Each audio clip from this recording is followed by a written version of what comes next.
गुरुदेव के मुख्य सेवकों में परम पूज्यपाद श्री भक्तिवेदांत तीर्थ महाराज जी रहे हैं। उनके बारे में मैं थोड़ा सा 5 मिनट के लिए कहना चाहूंगा कि पूज्यपाद श्री तीर्थ महाराज जी जो हैं श्री गुरुदेव की बहुत बहुत सेवा की है। एक प्रकार से राइट हैंड की समझ लो आप। विशेष करके 84 तक श्री गुरुदेव जो हैं 68 के बाद 1968 में जब परम गुरुदेव श्री श्रीमद भक्ति प्रज्ञान केशव गोस्वामी महाराज जी जो हैं जब नित्य लीला में उन्होंने प्रवेश किया, उसके बाद जो है श्री गुरुदेव को सारा मैनेजमेंट सब कुछ संभालना पड़ा। और शिला भक्तिवेदांत शिला वामन गोस्वामी महाराज जी जो हैं वे बाहर प्रचार की जिम्मेदारी ली, और जितने जो मठ के जो मैनेजमेंट रहे हैं उन सबको श्री गुरुदेव और पूज्यपाद भक्तिवेदांत श्री त्रिविक्रम गोस्वामी महाराज जी ने संभाला। विशेष करके श्री गुरुदेव ने संभाला। इस प्रकार से तीनों ने मिलके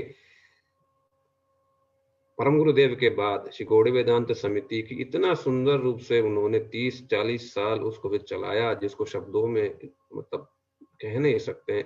एक दूसरे को सम्मान देते हुए, एक दूसरे को सेवा का सहयोग देते हुए, और सब लोग मिलजुल करके परम गुरुदेव की सेवा की। तो जब श्री गुरुदेव जो हैं 68 से 84 तक लगभग 16 साल लगातार श्री मथुरा में 6 महीना रहते थे, और 6-7 महीना जो है वो श्री नवद्वीप धाम में रहते थे। कार्तिक के समाप्ति के बाद ही वो श्री नवद्वीप धाम चले जाते थे। फिर मई के लगभग वे वापस लौटते थे। तो जब वे जाते थे तो कुछ समय के लिए बंगाल प्रचार भी जाते थे, क्योंकि बंगाल प्रचार के बिना जो है चावल जो मिलता नहीं, जो चावल नवद्वीप धाम परिक्रमा में जो हजारों संख्या के जो भक्त लोगों के लिए जो प्रसाद के रूप में दिया जाता है, वो चावल के बिना बिल्कुल भी संभव पर नहीं है। इसलिए श्री गुरुदेव जाते थे, वामन गोस्वामी महाराज जी जाते थे, सब लोग जाते थे। किंतु कि 1984 के बाद गुरुदेव जो हैं थोड़ी सी अस्वस्थ होने लगे, तो नवद्वीप जाना नहीं हो पाया। तब उस समय बंगाल प्रचार जो है वो थोड़ी सी सेवा पीछे रह गई। सब लोग कहने लगे आप आओ कुछ करो, किंतु श्री गुरुदेव से संभव नहीं हो पाया। तब उस समय जो है पूज्यपाद तीर्थ महाराज जी श्री गुरुदेव की उस स्थिति को देख करके स्वयं ही उस सेवा को उन्होंने स्वीकार किया, और तब से लेके 84-85 से लेकर के अब तक लगभग मतलब 30-35 साल लगातार मतलब 3-4-5 महीना बंगाल में जाना और सब प्रकार का प्रचार करना, चावल लाना, इसका मतलब इसका कोई जोड़ नहीं है। कोई मतलब तीर्थ महाराज जी जैसे कर नहीं पाए हैं। और विशेष करके पूज्य श्री तीर्थ महाराज जी जो हैं गुरुदेव की जो आंतरिक जो भाव है, मूड्स हैं, तीर्थ महाराज जी ने बहुत सीमा तक उस चीज को उन्होंने ग्रहण किया है। तो इसलिए जब भी हम लोग तीर्थ महाराज जी से जब भी हम लोग सुनते थे, वो लगता था श्री गुरुदेव की ही भाव जो है उन्होंने ग्रहण किया है। तो तीर्थ महाराज जी दुर्भाग्यवश हमारे बीच में नहीं रहे, नहीं तो सबसे पहले मैं पूज्यपाद तीर्थ महाराज जी से ही गुरुदेव की जो महिमा के बारे में कहने के लिए प्रार्थना करता, किंतु वे नहीं रहे। वे जहां भी हैं गुरुदेव के पास ही हैं निश्चित रूप से। तो वहीं से ही वे हम सब लोगों पर आशीर्वाद करें कि हम लोग भी जल्दी से जल्दी श्री गुरुदेव के चरणों की प्राप्ति करें। जो उनकी सेवा है वो सेवा को हम लोग भी प्राप्त करें। इसके बाद कल हम लोग परम पूज्य श्री श्रीमद् भक्ति वेदांत माधव महाराज जी से हम लोग श्री गुरुदेव की जो महिमा के बारे में हम लोग सुनेंगे। आज श्री रमण बिहारी गौड़ीय मठ के वार्षिकोत्सव में पूज्यपाद भक्ति वेदांत तीर्थ महाराज जी आए हुए हैं और अभी अभी उन्होंने यज्ञ किया है। इसके बाद में हमारी बातचीत के अगले चरण में महाराज जी से हम जानेंगे कि उनका जीवन किस तरह से परिवर्तित हुआ, एक सांसारिक जीवन से वो किस तरह से इस आध्यात्मिक जगत में लग गए और गुरुदेव के आज्ञा का पालन कर रहे हैं और सभी की सोच से भी ज़्यादा चीज़ों को आगे बढ़ा रहे हैं। महाराज जी, आपका आरंभिक जीवन मठ में आने से पहले किस तरह का था और विरक्ति कैसे हुई उस जीवन से कि आप मठ में आ गए? अच्छा, वर्तमान मेरा नाम है श्री भक्ति वेदांत तीर्थ महाराज, परंतु मठ जीवन से पहले जब घर का जीवन था, बचपन से ही मैं थोड़ा उदासीन बना रहा, यानी उदासीन कामों में नहीं, मन में ऐसा लगता था कि मेरा यहाँ पर कोई बंधु बांधव इष्ट मित्र कोई भी नहीं है, मैं अकेला हूँ। क्या बात है, मैं कहाँ आ गया, मेरे बंधु बांधव इष्ट मित्र कहाँ है।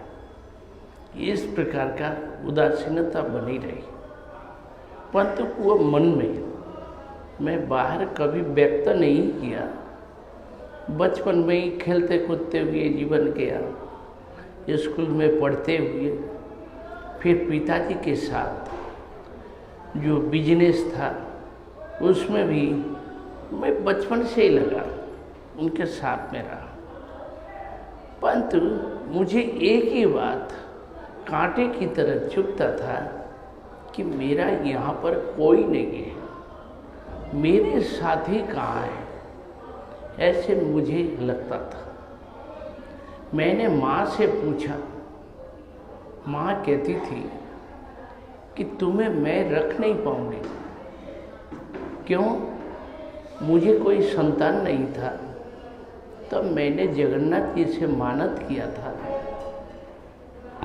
और व्रत नियम लिया था। उसमें मैंने यही कहा था, पहला संतान जो होगा वो आपको हम समर्पित कर देंगे, दूसरा जो होगा वो मेरे पास रहेगा। ऐसा करके हमने व्रत नियम किया था, उसी से मेरा जन्म हुआ। तब माँ कहती थी, मैंने जगन्नाथ जी से पूजन किया और यथाविधि जो कुछ करना है हमने किया, परंतु मेरे मन में खटका है, तुम्हें रखना मुझे भारी पड़ेगा। जब मैं स्कूल में जाता था, 2-3 क्लास 4 क्लास पढ़ा, तो मैं घर में शाम को आकर के बोले, रात को क्या किताब पढ़ना है, ये तो हम दिन भर पढ़ करके आए, अब हम रामायण और महाभारत पढ़ेंगे। तो उस समय बड़ा बड़ा कृतिवासी रामायण, काशी रामदास का महाभारत, प्रभास खंड घर में रह करके कोई किताबें पढ़ ली। पढ़ने से पूरा के पूरा पढ़ा, पढ़ने से मेरे मन में यही भावना जागी कि बड़े बड़े साधुओं का आश्रम, ऋषि भरद्वाज, ऋषि गौतम, ऋषि वशिष्ठ, इन ऋषियों का आश्रम लिख रहे हैं, वर्णन हो रहा है। और उन आश्रमों में बाघ और हिरण एक साथ में पानी पीता है, तो कैसे वो पानी पीता है, कैसे रहता है, कोई शत्रुता नहीं, कोई हिंसा नहीं, ऐसे प्रेम भाव। तो हमें उन आश्रमों को देखना है, दूसरी बात, आकाश की ओर, चंद्रमा की ओर, सूरज की ओर जब देखता था तब मुझे लगता है ये संसार कहाँ से आया, इसका उद्भव कहाँ से हुआ और इसका अंतिम क्या है, इस संसार की परिणति क्या है। संपूर्ण संसार को मुझे जानना पड़ेगा, यही मुझे बड़ी अभिलाषा रही, मन के अंदर ये जिज्ञासा बनी रही।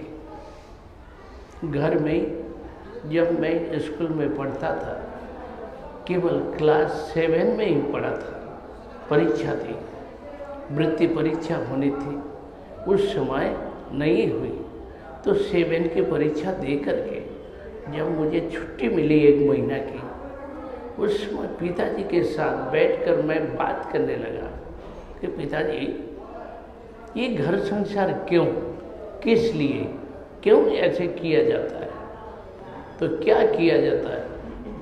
पिताजी ने समझाया कि यह सनातन धर्म, संसार धर्म, यही वर्णाश्रम धर्म है, विशेषकर इसे सनातन धर्म कहा जाता है, जिसमें एक दूसरों के प्रति कर्तव्य निभाते हुए, एक दूसरों का पालन करते हुए जीवन बिताना है।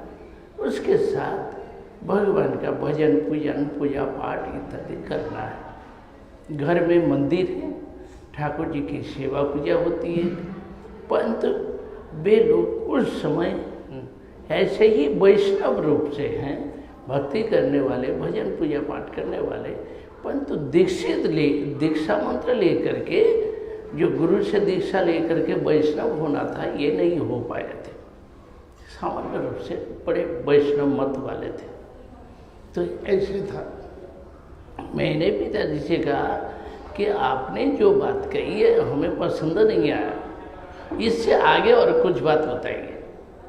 तब पिताजी ने कहा कि देखो, मैंने संसार में प्रवेश कर लिया, विवाह किया, घर संसार में बंध गया, बंध जाने से संसार की गंडी में बंधन में आ गया। इसलिए कुछ दुनिया को देखा, परंतु सारे दुनिया को मैं देख नहीं पाया, न समझ पाया, न आगे का कुछ हमें पता है। परंतु तुम्हारे लिए इस समय फ्री जीवन है, कोई बंधन नहीं है। अतएव तुम सारी दुनिया और तुम्हारी जो इच्छा है सब कुछ देख के आ सकते हो। इसलिए मैं चाहता हूँ मेरे जैसे ही संसार के बंधन में न फंसो। उससे अच्छा सारे दुनिया को देख लो, जहाँ तुम्हें अच्छा लगे उधर में ही जाना। और मेरा एक वचन है कि तुम आगे पैर बढ़ाना, पीछे की तरफ नहीं हटना, कभी पीछे नहीं मोड़ना, यही करना। और जीवन में तुम सुखी बने रहो। मुझे सेवा करना है कि ऐसा भी हमें नहीं चाहिए। भगवान हमें खिला रहे हैं, पिला रहे हैं, दे रहे हैं, जितना दे रहे हैं उतना ही चलेगा। हमारे लिए कभी सोचना नहीं, तुम आगे सोचो। तो ये बात कही तो मुझे ये प्रेरणा मिलते मैंने सोचा कहाँ जाऊँ, कौन से रास्ते में जाऊँ, कौन सा अच्छा रास्ता होगा। ये मैं सोच विचार में पड़ गया। तब से मैं चिंतन करने लगा किस रास्ते में जाऊँ। धीरे धीरे मैंने देखा कि मेरे जीवन में बहुत से रास्ता आ रहा है, पर धन कमाने का। तो मैंने सोचा कि घर में रह करके पैसे की तो कोई कमी नहीं हुई, न कमी है, सारा सब कुछ है, जमीन जायदाद, खाने पीने को कोई भी चीज़ की कमी नहीं है। फिर भी ऐसे होते हुए मैं बाहर जा कर के धन कमाऊं, यही मेरा जीवन तो नहीं है, मुझे और कुछ करना होगा। तो मैं देखता रहा। एक दिन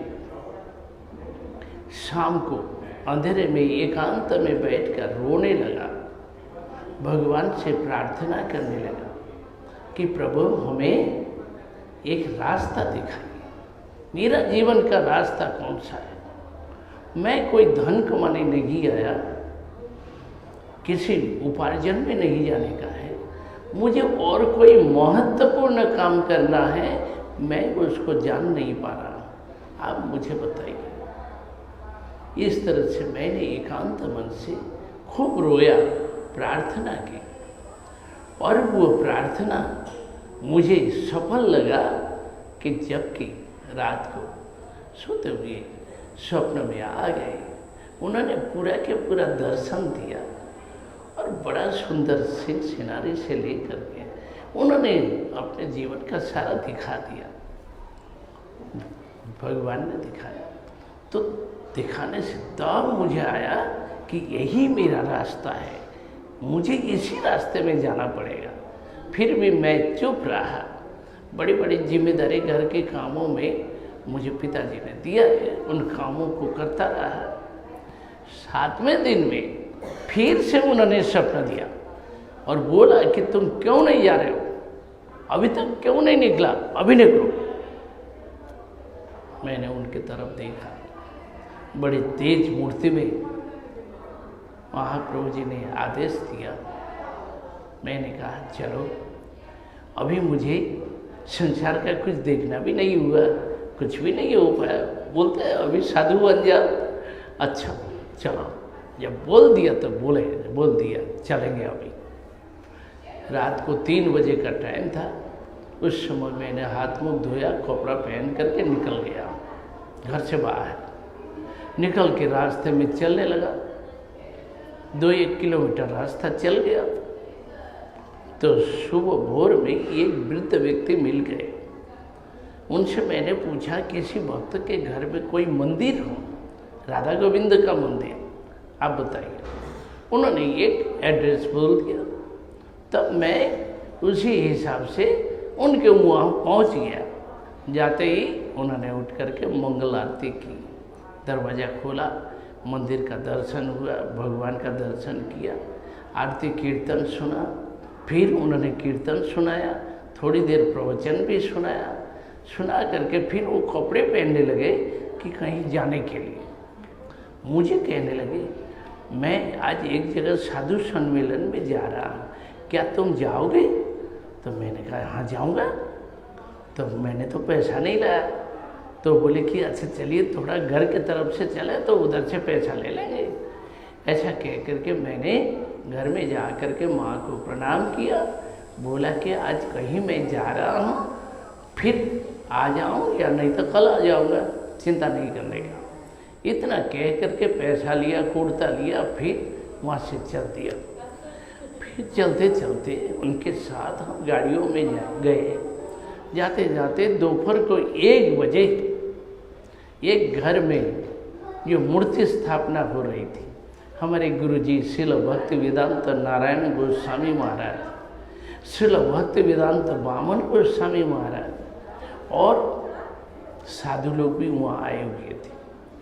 मैं ऊपर में गया, दूसरे मंजिल में गुरुजी कुर्सी में बैठे हुए थे।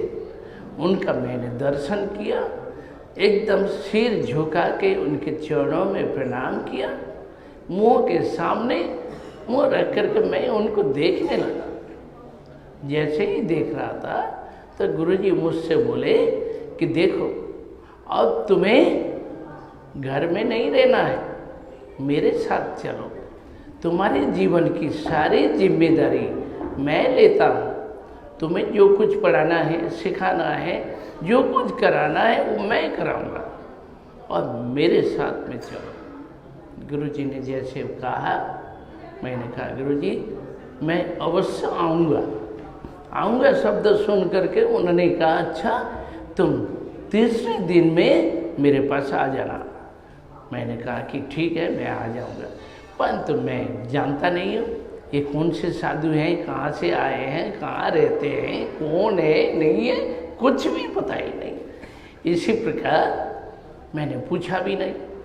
फिर वहाँ नीचे प्रसाद लिया और मुझे ले करके घुमाने लगे, कोई जगह ले गए, उनके साथ में चला गया।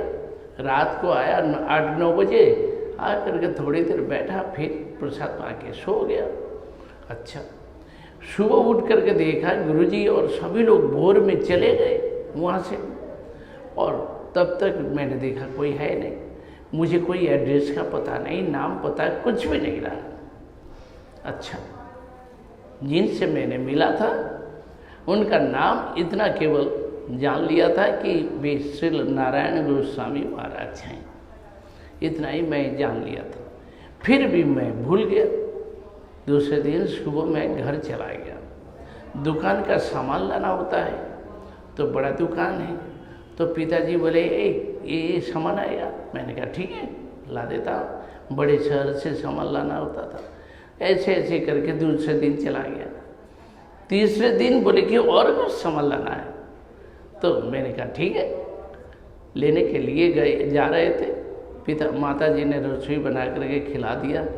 खा पी करके प्रणाम करके वहाँ से चला कि आज मैं जा रहा हूँ, यदि मेरा रास्ता खुल जाए तो मैं चला जाऊँगा। तो इसी तरह से मैं चलता आया। रास्ते में सभी लोग पहचानते हैं, फिर भी उस दिन ऐसा हुआ कोई नज़र में नहीं आया। फटाफट हम बस में बैठे और आगे बढ़ते चले गए। ऐसे करते हुए मैं कलकत्ता आ गया, हावड़ा स्टेशन में। तो मेरे समझ में नहीं आ रहा था कि मैं कहाँ जाऊँ, कौन सी जगह जाना है, कौन से देश में जाना है, मुझे पता नहीं चल रहा था। पर मन में था कि बाघ और हिरण एक घाट में पानी पीता है उस स्थान को देखेंगे और शांति के स्थान में जाएंगे, जहाँ पर शांति है, जहाँ पर प्रेम है, जहाँ पर कोई झगड़ा विवाद कलह नहीं है। ऐसे में खड़े हो करके देख रहा था। टिकट घर के सामने खड़े खड़े मैं पढ़ता रहा। पढ़ते पढ़ते देखा कि नवद्वीप धाम लिख रहा है। मैंने कहा अरे मेरी मूर्खता कि मैं समझ नहीं पाया, भूल गया। मुझे तो नवद्वीप धाम जाना है, महाप्रभु जी के देश में, वहीं जाऊंगा। साथ ही साथ टिकट ले लिया और सीधा गाड़ी में बैठे। रात को 8:30 बजे तक हम नवद्वीप आ गए। नवद्वीप में आकर के अंधेरा था। फिर रास्ते में आया, रिक्शे वाले बुला रहे थे। मैंने कहा नहीं, मैं पैदल जाऊंगा। चलते चलते देवानंद गौड़ीय मठ के सामने गेट पर आ गया। बत्ती जल रही थी, गेट के लिखा हुआ नर तोरण इत्यादि पढ़ रहा था। इतने में एक ब्रह्मचारी आए, मुझको देखा, देख करके दरवाज़ा खोला, बोले आओ अंदर आओ। मैंने कहा अरे भाई ये मुझको जानता नहीं है, फिर भी बुला रहा है। तो बुला लिया, तो अंदर गया। वो ताला लगाने लगा तो मैं खड़ा रहा। इतने में महाराज जी की याद आ गई।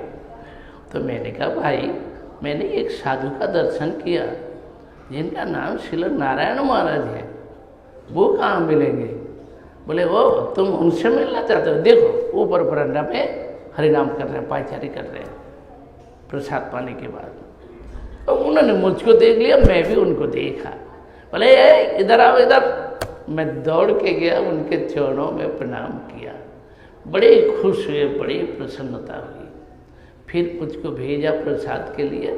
प्रसाद पाया, रात को रोका। तब से मैं गुरुजी के चरणों में रहा। मैं छोटा बालक था। मेरा मठ में आना हुआ 1974। 1962 में मेरा जन्म और 74 में मैं मठ में आ गया। गुरुजी के कमरे में रहता था, उनके साथ में घूमता फिरता, खाता पीता वहीं रहता, नीचे जाता घूमता। मैं छोटा बच्चा हूँ। उस समय देवानंद गौड़ीय मठ में 200 ब्रह्मचारी, 25 सन्यासी और 25 आदमी बाहर के, इस प्रकार 250 आदमी। और गुरुजी से पैसा लेना पड़ता था, तो इसलिए बड़ों को डर लगता था कि गुरुजी से पैसा मांगे कैसे, और गुरुजी से डरते थे सभी लोग। मैं उनके कमरे में रहता था, उनके साथ नाचता कूदता, बच्चे की तरह घूमता। मुझे कोई डर भय नहीं था। सब ने मुझको लगा दिया, बोले ए जाओ, ये परिव्राजक महाराज जी आए हुए हैं, ये भी बोले ए इसको लगा दो, ये जाएगा, इसको बड़ा साहस है, महाराज जी से, गुरु जी से पैसा लगेगा। तो मुझे लिख करके दे दिया कि पैसा लाओ, तो मार्केट जाना है तो मैं सिखा दूंगा। मैंने कहा ठीक है, मुझे मार्केटिंग का अभ्यास है बचपन का ही।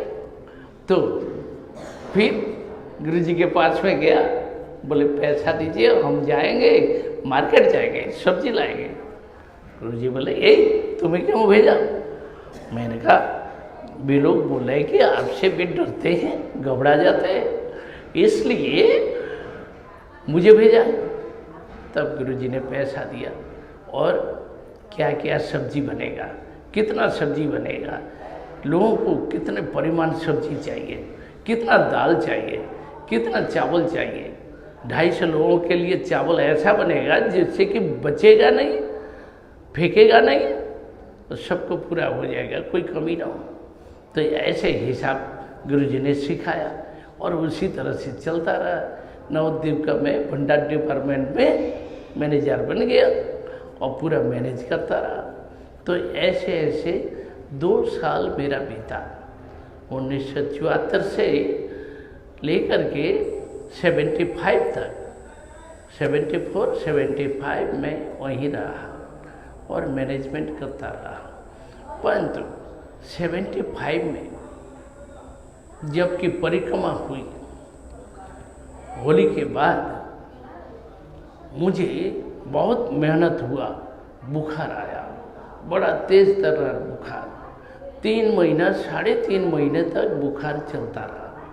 बुखार किसी से उतरता नहीं है, 4 बड़े बड़े डॉक्टर दवाई दे रहे हैं, देख रहे हैं, फिर भी बुखार नहीं उतर रहा है। तो एक दिन रात को जब सभी लोग सो रहे हैं, मेरे कमरे के बाहर और भीतर करके 24 ब्रह्मचारी पहरादारी करते थे, वे सोते नहीं थे। फिर भी एक दिन रात को मैं बहुत रोया। रोने के बाद में मैं बैठा रहा कि अब मुझे रहना नहीं है, मैं चला जाऊंगा। इतना सोच करके थोड़ा ऐसे पीठ हिला करके ऐसे ही था, तो उसी में मैंने देखा कि मैं जा रहा हूँ और एक दिव्य स्वप्न देखा। वो भी प्रभु का स्वप्न है, ऐसा दिव्य स्वप्न जिसमें परलोक की सारी चीज़ें दिखा दी और ऊपर तक का सारा दिखाया और दिव्य ब्रज धाम का दर्शन भी हुआ। और उसमें प्रभु का ऐसा दर्शन जिन्हें देख करके मैं मूर्छित हो गया, बेहोश हो गया, मुझे कुछ होश भी नहीं रहा। कुछ देर में किसी ने मुझे उठा लिया, ले करके दूसरी जगह ले गए। वहाँ पर जा कर के देखा एक जने बैठी हुई है, उनको देख करके मैंने प्रणाम किया। उन्होंने मुझको गोदी में ले करके बैठा लिया और बड़े मधुर 2-4 बातें कही। बोले कि देखो, तुम श्री नारायण गोस्वामी महाराज के पास में रहना, तुम्हारे जीवन में सब कुछ वहीं से मिल जाएगा और कहीं जाने की ज़रूरत नहीं होगी। और जब तक उम्र है तब तक इस शरीर में रहना होगा और जहाँ कहीं जाओगे तुम राधा कृष्ण की लीला कथाओं को कीर्तन करना, उन्हीं कथाओं को सुनाना, तुम उसी में खोए रहोगे, डूबे रहोगे। इसलिए दूसरी चीज़ों से कोई मतलब नहीं होगा और फिर शरीर छोड़ते ही मेरे पास आ जाओगे। इसलिए तुम्हें कोई चिंता नहीं करने का है। ऐसा कह करके मुझको उठाया, उन्होंने लिया, साथ में मेरा हाथ पकड़ करके ले आए और उस दिव्य ब्रजधाम से लौट के आया। आने के बाद में देखा गुरुजी को, गुरुजी हमारे लिए बड़े चिंतित हैं, दुखी हो रहे थे। मैंने उनको देखा और जल्दी जा करके ऐसे गले से पकड़ लिया, जानिए उनके कमर से मैंने पकड़ा ऐसे हाथों से। बहुत बड़े लंबे चौड़े, मैं छोटा बालक। उस समय फिर उनकी तरफ मुंह फेर करके देखा, उन लोगों ने आशीर्वाद दिया, हाथ दिखाया और फिर एक पर्दा जैसे गिर जाए ऐसे गिर गया। अर्थात वे उस धाम में, नित्य धाम में रहे और हम इस मर जगत में आ गए।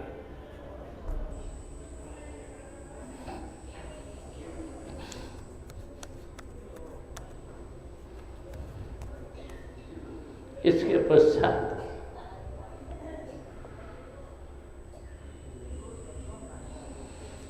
मैं अपने कमरे में गया, देखा कि बॉडी पड़ा हुआ है, उसके अंदर प्रवेश किया।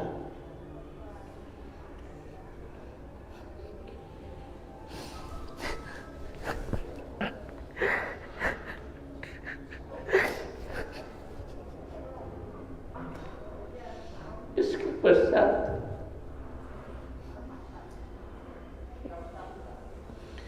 मैं बैठ के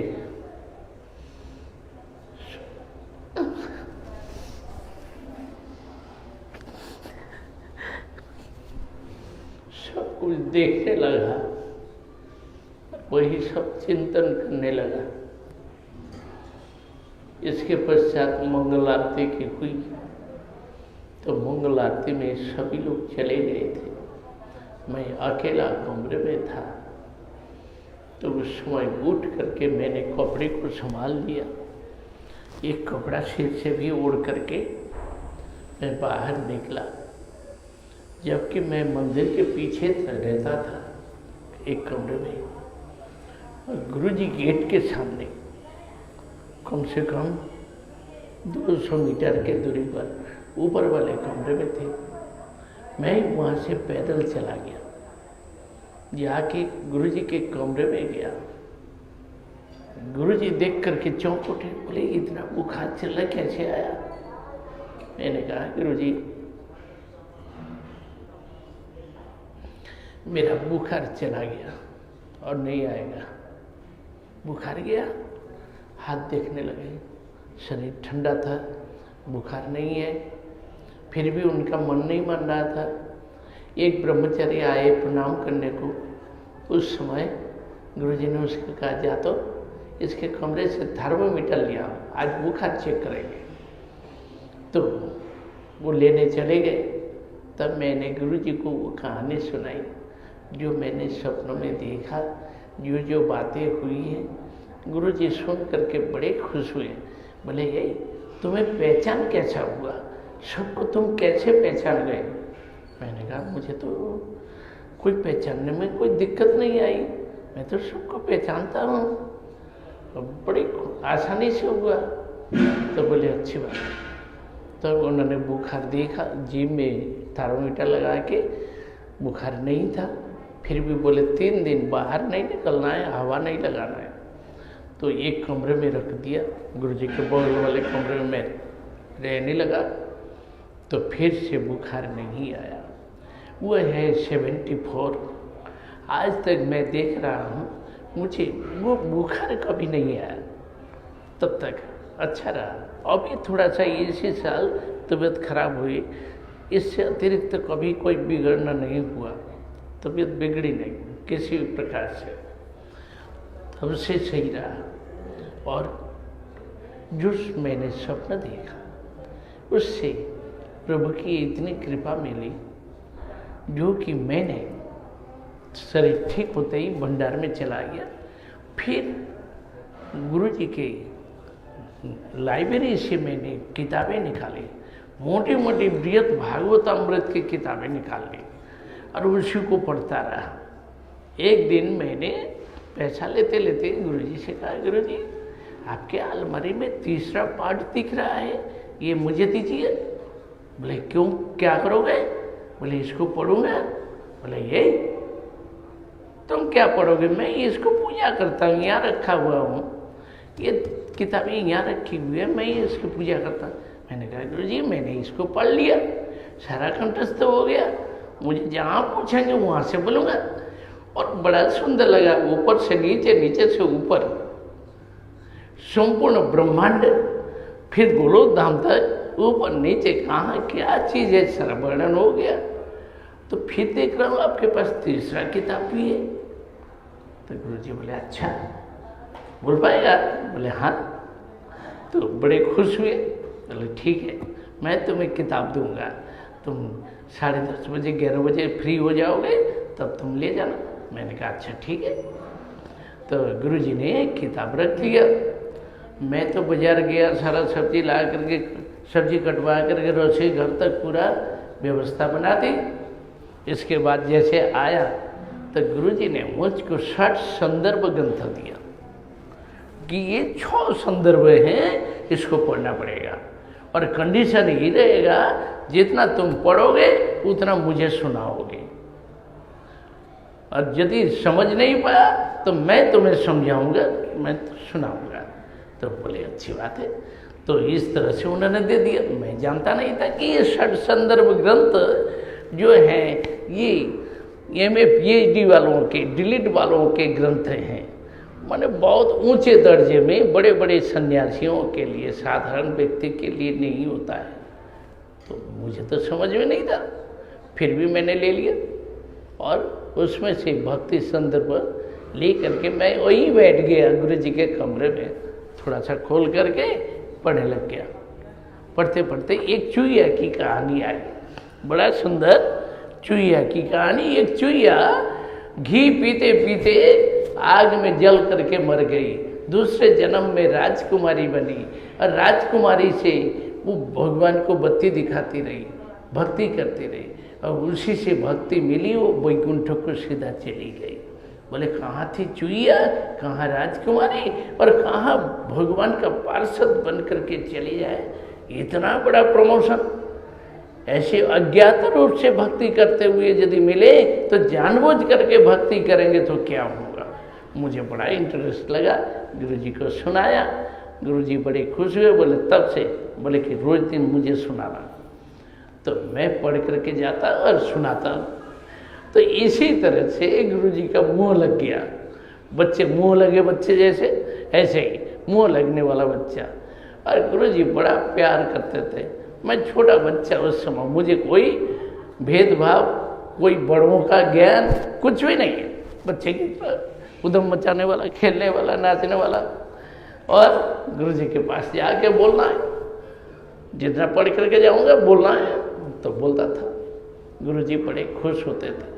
पर तो उस समय मुझे श्लोक याद नहीं होता था। एक श्लोक याद करके जाओ तो वो भूल जाऊंगा, बोलते बोलते भूल जाता था। तो सब लोग हंसते थे। परंतु इसके बाद 1996 तो गुरुजी मथुरा आ गए बंगाल से। उस समय मैंने कहा मैं भी आऊँगा। तो बोले 1 महीना बाद में आ जाना। तब मैं उनके पास 1 महीना बाद में ही आ गया और गुरुजी के पास में मैं रहने लगा। गुरुजी ने श्रील बामन गोसाई महाराज जी से मुझे मंत्र दीक्षा दिलवाया था। परंतु जीवन में मन से, प्राण से, हृदय से मैं श्रील नारायण गोसाई महाराज जी को अपना सर्वस्व मानता हूँ। क्यों? ऊपर से बता दिया, उनसे ही तुम्हें सब कुछ मिलेगा। यही मेरे जीवन में एक ध्यान, एक लक्ष्य था। बंगाल वाले सभी लोग मुझे खींचते रहे बंगाल में रखने के लिए। मैंने किसी की बातों का ध्यान नहीं दिया। श्रील बामन गोसाई महाराज ने मुझे छोड़ दिया।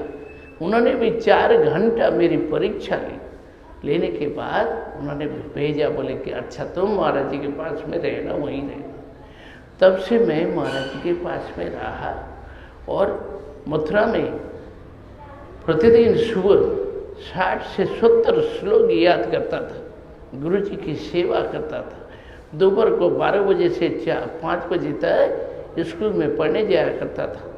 संस्कृत पढ़ता था, संस्कृत और हिंदी, तो यही पढ़ने जाता था।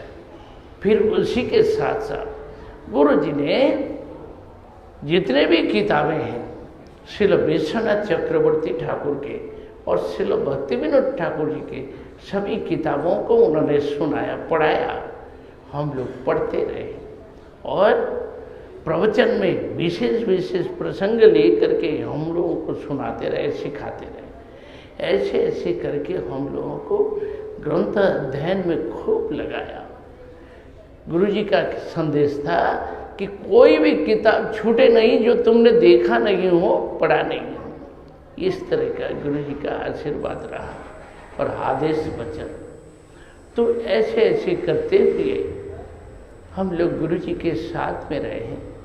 उस समय कठोर त्याग, वैराग्य, बड़ा नियम, ये सब के साथ में रहना पड़ता था। बहुत अधिक वित्त संपद नहीं रहा, फिर भी खाने पीने में, जीवन यात्रा में किसी को कोई कमी नहीं रही। गुरु जी के साथ हम लोग बड़े सच्चल रूप से रहे हैं। धीरे धीरे गुरु जी के जीवन में भी आर्थिक रूप से विकास भी होने लगा, प्रचार प्रसार होने लगा। उस समय मैं भी गुरु जी की सेवा में रहा। 10-12 साल तक उनकी हमने सेवा की। इसके पश्चात माधव महाराज जी आ गए तो माधव महाराज जी सेवा करने लगे। तो मैं इस तरह से गुरु जी की सेवा में रहते हुए पढ़ता भी था, फिर उनके साथ प्रचार में जाता था। तब से बचपन से ही चलता रहा। इसके पश्चात गुरु जी ने मुझको मथुरा मठ का काम दिया। जो मथुरा मठ का निर्माण होना है, उस निर्माण कार्य में मुझे भी लगाया, तो मैं इन कार्यों को देखता रहा। उसके पश्चात श्री रूप सनातन मठ तैयार हुआ, बना। तो उसके निर्माण में शुरू से ही उन कार्यों को मैं संभालता रहा, करता रहा। और उस मंदिर को बना करके निर्माण के साथ साथ मूर्ति स्थापना तक पूरा काम किया। करने के पश्चात बंगाल प्रचार में निकला 87 में। तो बंगाल प्रचार में गया, तो उस समय से एक बहुत बड़ी प्रचार पार्टी को संभालता था, मैं निभाता था। तो गुरु जी ने मुझको ये दायित्व दिया प्रचार का, तो जिसमें आज भी बहुत सारा चावल आता है, काफ़ी लोग आते हैं, बहुत बड़ी प्रचार फील्ड हमें दिया गया था। वो जिम्मेदारी संभालता रहा तब से। अच्छा, इसके पश्चात गुरु जी जबकि हम नवद्वीप से आ गए, तो 87 में ही आते ही, मथुरा में आते ही गुरु जी ने मुझको भागवत सप्ताह में लगाया। एक माता जी थी, बिमला माता जी, जो रूप सनातन में रही। उन्होंने पहली बार जीवन में भागवत कराने के लिए आग्रह किया और गुरु जी ने मुझको उसमें लगाया। बोले तुम बैठो और सप्ताह करो। तो भागवत सप्ताह भी तब से प्रारंभ किया गया। गुरु जी जीवन में मेरे साथ, मैंने देखा गुरु जी साथ में बैठते थे और भागवत में जहाँ कहीं पहले उनको बोलना है, फिर इसके पश्चात 2.5 घंटे 3 घंटे मैं बोलता हूँ, फिर गुरुजी लास्ट में बोलते हैं, शुरू का और लास्ट का। और ऐसे करके कम से कम 40 बार से ऊपर भागवत सप्ताह में गुरुजी बैठे। उस समय गुरुजी के पास बहुत से लोग शिष्य बने, लोगों की बड़ी श्रद्धा हुई और लोग शिष्य बनते गए। यहाँ तक कि दिल्ली में कश्यप प्रभु विनोद बिहारी जी, श्री विनोद बिहारी कश्यप गुड़गांव वाले, वे कीर्ति नगर में रहते थे। तो कीर्ति नगर में मानसरोवर गार्डन में और जगह जगह भागवत सप्ताह कराया। तो गुरु जी साथ में रहते थे और सभी लोग उनसे मंत्र दीक्षा लेते थे। यहाँ तक कि श्री रामचंद्र प्रभु, सोमनाथ प्रभु और जितने भी भक्त लोग हैं, सब गुरु जी से उस समय मंत्र लिए और आ गए गुरु जी के पास। तो धीरे धीरे प्रचार प्रसार बढ़ता गया। इसी तरह से बंगाल का प्रचार और इधर में भी प्रचार प्रसार बढ़ा। फिर इधर में मठ मंदिर इत्यादि बनते गए। 96 में श्री गुरु जी विदेश यात्रा की, फॉरेन कंट्री में गए। तब से उन्होंने प्रचार शुरू किया विदेशों में। उनका प्रचार काफ़ी मात्रा में बढ़ा और वे प्रचार प्रसार में रहे। 98 में मुझे भी निकाल दिया। पहली बार मैं इंग्लैंड में गया, गुरुजी ने टिकट ले करके दे दिया। बोले तुम्हें सुबह 5 बजे जाना पड़ेगा, अकेले जाओगे और एक बैग उठा लो, सामान 15-16 किलो हो, इससे ज़्यादा नहीं, ऐसे करके जाना है। तो गुरुजी परीक्षा के लिए भेजा। तो शुरू शुरू मैं तो जानता नहीं था, एयरपोर्ट कभी देखा ही नहीं। तो पहली बार इंदिरा गांधी एयरपोर्ट में आकर के घुस गया। पुलिस वालों से पूछा, भाई मुझे जाना है, मैं जानता नहीं हूँ, कैसे कैसे जाऊँगा, अब मुझे बताना। तो उन्होंने सरल समझा दिया, बता दिया। उसी तरह से मैं चला गया। इंग्लैंड जाते ही आश्रम महाराज जी मिले और बहुत से साधु लोग मिले। तो बड़ी खुशी हुई, बड़ा आनंद रहा। 3 महीना तक उधर रहा। उसके बाद धीरे धीरे गुरुजी ऑस्ट्रेलिया में, न्यूजीलैंड, फिजी में सबसे पहले भेजा। ऐसे ऐसे बाहर में जाता रहा। तब से गुरुजी के साथ साथ मैं भी विदेश यात्रा में घूमता रहा। आज तक चल ही रहा है, इसमें कंटिन्यू चल रहा है, कभी बंद नहीं हुआ। तो कहीं ना कहीं जाते हैं, सभी देशों में जाना हो रहा है। प्रचार प्रसार में जहाँ तक संभव हो उतना किया जा रहा है। गुरुजी के अनुगत्य में उनके साथ में रह करके प्रचार प्रसार में हम लोग घूम रहे हैं। तो अमेरिका में, ऑस्ट्रेलिया, यूरोप में और फिजी, न्यूजीलैंड, मलेशिया, सिंगापुर, इन सभी जगह, रशिया में, चाइना में अब खूब हम जा रहे हैं। तो ऐसे ऐसे करके सब देशों में प्रचार प्रसार भी हो रहा है। और उधर जैसे गुरुजी ने 2000 में, सन 2000 में संन्यास दिया था। जब उन्होंने संन्यास दिया, संन्यास दे करके दूसरे दिन एक मीटिंग बुलाई। मीटिंग में उन्होंने पास कर दिया, बोले आज से तीर्थ महाराज जहाँ कहीं जाएगा हरि नाम देगा। ये पास करवा दिया। तो उससे मैंने देखा लोगों में कुछ गड़बड़ी आई, कुछ अंदर ही अंदर जलन पैदा हुआ। तो इसका विवाद 2003 में जाकर के देखने को मिला, लोग जलने लगे। तो इस तरह से उसको भी गुरुजी ने शांत कर दिया, ठंडा कर दिया। चाहे वो विवाद करते रहे, कुछ भी करते रहे। क्यों? बहुत से लोग श्रील नारायण गोस्वामी महाराज जी के शिष्य होने के नाते वे बोले हम आपके शिष्य हैं, हम सब प्रकार से योग्य हैं, हमें गुरु बनाया जाए, उसको आपने क्यों आदेश दिया? इस तरह का विवाद दिखता गया। तो देखते देखते 2005 तक देखा कि ये विवाद एक दिन सामने आया और मुझको गुरुजी के सामने बुलाया। बोले कि इसने दूसरों को दीक्षा भी दे देता है, गोपाल मंत्र देता है। तो गुरुजी ने मुझको बुला करके बोले, तुम केवल गोपाल मंत्र नहीं, जिसको तुम चाहोगे तुम उसको पूरी दीक्षा दे करके आओगे। तो ऐसे गुरुजी ने उल्टा आदेश दे दिया, जैसे उन लोगों को और ज़्यादा गर्म हो गया। तो गुरुजी समझ गए अंदर ही अंदर इन लोगों को जलन पैदा हो रहा है और गड़बड़ी मचाने की संभावना हो रही है। तो गुरुजी बड़े बुद्धिमान, बड़े चतुर हैं। 2008 में उन्होंने सबको बुलाया, 12-14 जने को बुला करके गोवर्धन में आदेश दे दिया। बोले मेरे सामने आप सभी लोग हरि नाम दीक्षा दें, मैं देखना चाहता हूँ। इस तरह से गुरुजी ने आदेश दे दिया। तो कोई घबरा गए अचानक, बोले कि गुरुजी आपसे हम फ़ोन करेंगे, आप मंत्र बोल देंगे ना, हम लोग दिला देंगे। ऐसे ऐसे करते रहे। तो ऐसे चलता रहा। तब से गुरुजी पूर्ण रूप में आदेश दे दिए कि तुम भी हरि नाम दीक्षा दो। अच्छा चलता रहा। तो चलते चलते 2010 की बात है, गुरुजी ने अंतर्धान लीला की 2010 में। तो पूर्ण रूप से बोझ आ चुका हम लोगों के ऊपर। तो पहले ही हमने मीटिंग करके सबको वो आदेश पारित कर दिया कि गुरुजी ने जो आदेश दिया है उसको आप निभाएं।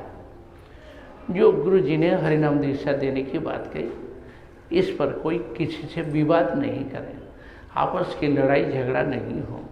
इसी तरह से शांति भाव, भेदभाव मिटा करके शांति बनाए रखा गया और सबको ये आदेश जारी कर दिया गया। इसके पश्चात जो कि परिक्रमा के बारे में, दोनों परिक्रमा गुरुजी अंतिम समय में मेरे सिर पर श्रीमद् भागवत जो लिखने को आदेश दिया था, मैं लिख रहा था।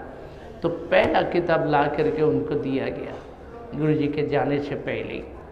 गोवर्धन में जैसे दिया गया, गुरुजी ने मुझे बुला करके मेरे सिर के ऊपर किताब रख करके उन्होंने कुछ बातें कही, आशीर्वचन दिया। उन्होंने ये कहा कि देखो, तुम्हें कोई साथ दे या ना दे, परिक्रमा कभी बंद नहीं करना, परिक्रमा को चलाए जाना।